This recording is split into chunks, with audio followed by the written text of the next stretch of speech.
ఎంతో టేస్టీగా ఉన్న రొయ్యలు కూరండి. ఇగురు ఎంతో బాగుంటుంది. ఈ టైప్లో చేసుకుంటే మాకు ఇలా చేస్తే మా పిల్లలు ఎంతో మంచిగా తింటారో, బాగున్నది అంటారో, అందరికీ కూడా మాకు నప్పుతుంది అన్నమాట. ఇలాగైతే చాలా రుచిగా ఉంటుంది. ఇంకోండి కిలోన్నర రొయ్యలు తీసుకున్నాను నేను. శుభ్రం చేసి పసుపు నిమ్మకాయ ఉప్పు వేసి శుభ్రం చేసి పెట్టుకున్నాను, వాసన రాకుండా, నీసు వాసన లేకుండా. అల్లం వెల్లుల్లిపాయ వేసి ఉల్లిపాయ పేస్ట్ చేసుకున్నాను. ఇలా చేసుకోవాలి పేస్టు. అంటే బాగా ప్లెయిన్గా కాకుండా కొంచెం కచ్చాపిచ్చాగా ఉంటే బాగుంటుంది. అలాగా ఇది తయారీ విధానం చూడండి.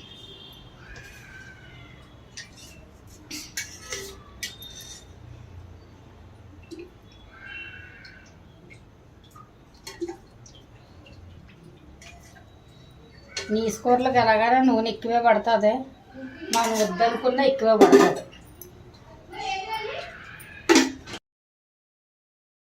బిర్యానీ ఆకు, చెక్క, 2 లవంగాలు, 4 లవంగాలు,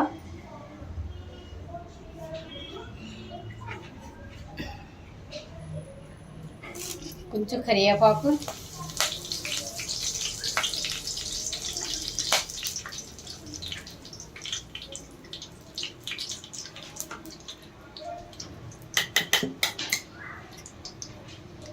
పేస్ట్,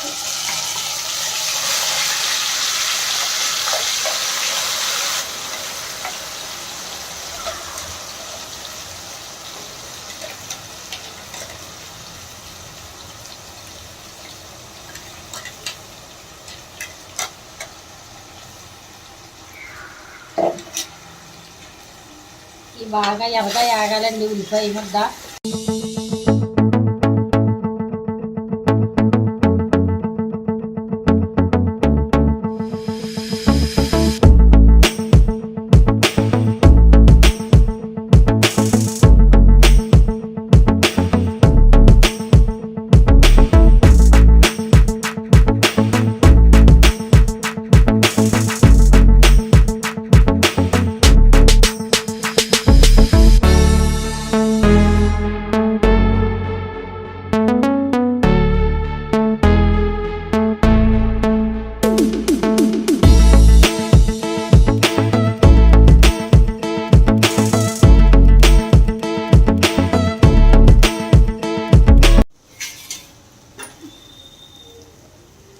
ఇలాగే ఆగాలండి రంగు.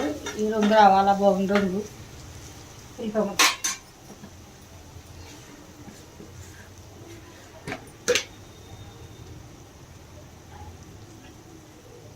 పసుపు,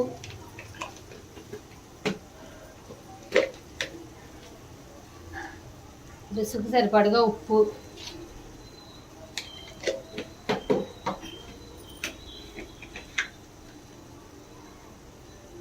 తగినంత కారం,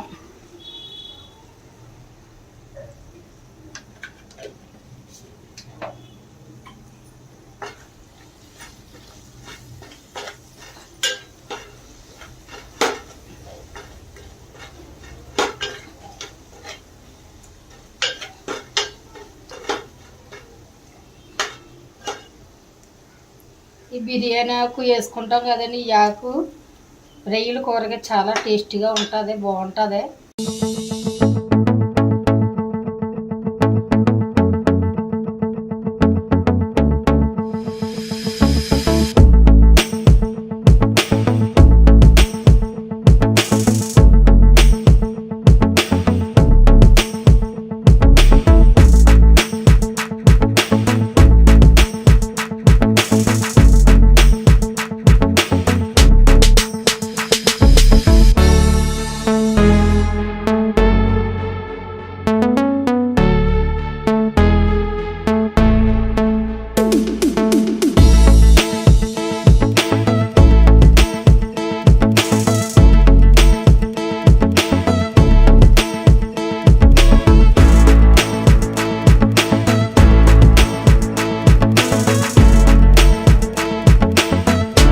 ఇదంతా కూడా బాగా యాగాలండి ఇవన్నీ.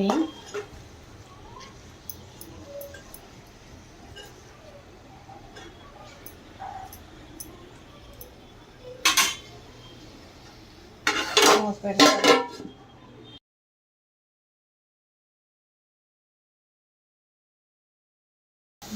ధనియాలు, జీలకర్ర, గరం మసాలా చేసిన పొడి.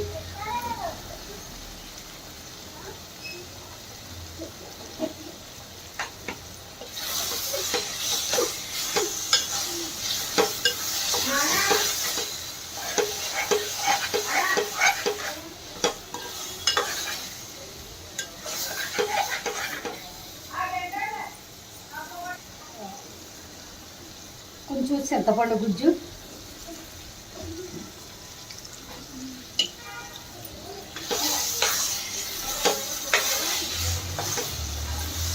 దీన్ని ఇలాగ సిమ్లో ఎత్తి ఉడికించాలా.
రొయ్యల కూర అయిపోయిందండి. లాస్ట్ కొత్తిమీర వేస్తున్నాను.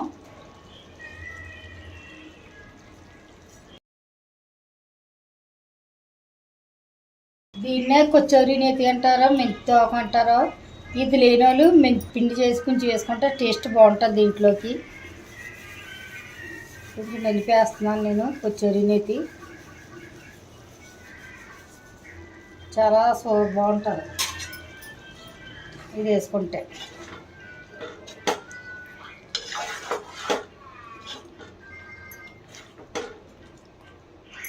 ఎంతో చక్కగా రొయ్యల కూర రెడీ అయిపోయింది. ఇది చూసాను, చాలా బాగుంటుంది టేస్ట్ అయితే. అన్నంలో తినొచ్చు, చపాతీలో ముంచుకోవచ్చు, పులకాలో తినొచ్చు, ఎందులో కన్నా సరే బాగుంటుంది.